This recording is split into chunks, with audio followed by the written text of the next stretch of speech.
Time. A concept we don't really know shit about.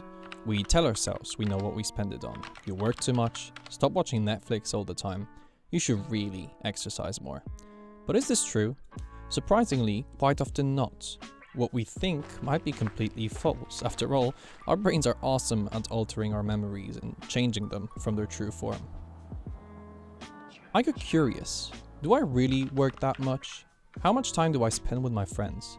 What chunk of my day is just doing nothing? So, I decided to check and track every minute of my life for 30 days. Well, almost every minute.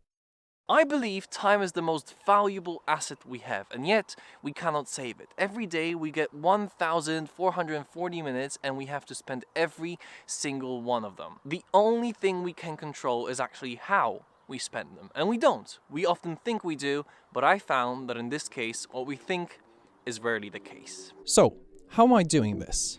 I'm going to be tracking my time using an app called Toggle Track. It syncs across all my devices and is quite easy to use. I divided my whole life into several categories, and every time I'll start a new task, I'll just start tracking the project it falls into. The whole process is really well, why don't you see how the first week went?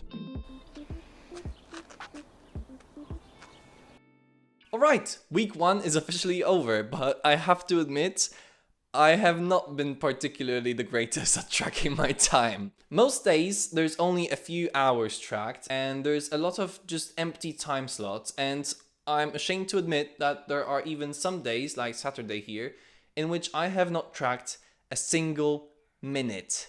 So I began wondering what the problem was, and it's actually quite simple. Every time I want to track something, I have to grab my phone, which opens me up to distractions. I have to open my time tracking app. I have to manually type in what I'm about to do, and I have to press play. And that's just a hassle, honestly. I know, first world problems, but hey, if I want this to work, this needs to be as seamless and as effortless as possible. So I began wondering, what is the solution? What can I do to automate this process? I tried to fiddle with these shortcuts, and I noticed that it's possible to do this.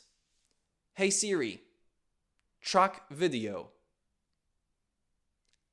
Okay, done. Started tracking video in content creation. Okay. What? And so I went about my week talking to my phone. Hey Siri, track commutes.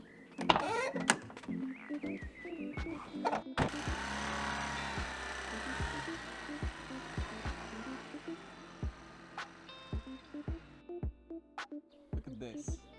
How beautiful is this?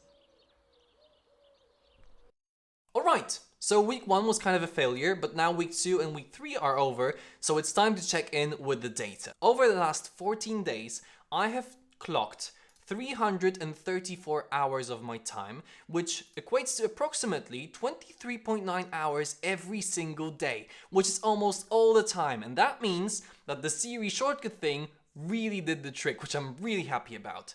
Let's look into the numbers themselves. Yeah, I'm not actually gonna do that. I'd bore you to death. For all the stalkers out there, here's the chart. But in short, I was surprised how much I slept, happy with the time spent on my YouTube channel, I didn't really agree with the time spent designing, and I exercised way too little. Exercise? Get a grip, man. 5 hours during 14 days, that's really bad. That's really bad. I need to do something with this.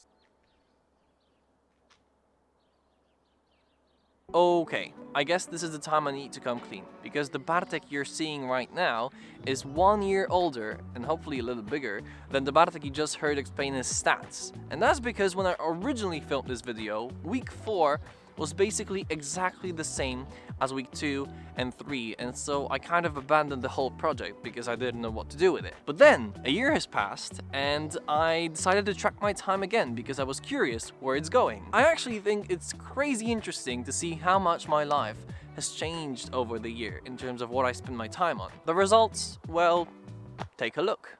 Hello, and welcome to the results of week 4. Here is the chart for everyone interested. Pause it, read it, thank you. But this here is the gist. I sleep less, spend less on my YouTube channel, spent almost half an hour more showering and making breakfast every day. Now that's interesting. an hour more on scouting, 12 hours a week on exercising. That's almost 2 hours a day, and that's what you call improvements. And a new category came in, school/college, 13 hours, which makes almost 2 hours a day every single day of the week. And that amounts to almost 10 hours of work every single day. And this includes school, development, commuting, korki, scouting, design, and content creation. And that's 10 hours, which is almost 2.5 hours more than last year. Okay, I guess that's it. So, what are the learnings? Well, first of all, I highly recommend that everyone do this. We really have absolutely no idea what we spend our time on. As people, we're fantastic at solving problems, but sometimes we just do not have enough data or ask ourselves the wrong questions. I've been frustrated that my business is not growing. The same with my YouTube channel, but it turns out I just do not commit enough time to these two. I was not satisfied with my physique, but as soon as I started exercising more, I started to see results. You see, results are nothing else than effort multiplied by time. You can either put in a ton of effort in a short amount of time, or go a little bit less intense for longer. And I think every woman will tell you what they prefer. Food for thought. Second of all, I really need to work on reducing the amount of categories in my life. I got a ton. And you see, the biggest problem is not even the fact that I don't have the time for all of them, because as we saw, I do, but it's context switching. In case you've never heard of it, context switching is the tendency to switch from one unrelated task to another. But what's so terrible about it? Well, if you're trying to hammer down 10 nails at a time, you're focused on all of them and not properly. And as soon as you try to tackle only one, your focus is, well, focused, and you get the job done quicker and more efficiently. Prioritization is super important. The most productive thing you can do is saying no to things that don't matter to you, to things that don't move you forward, to things that drain your energy. And unfortunately, that is not yet a skill that I managed to build.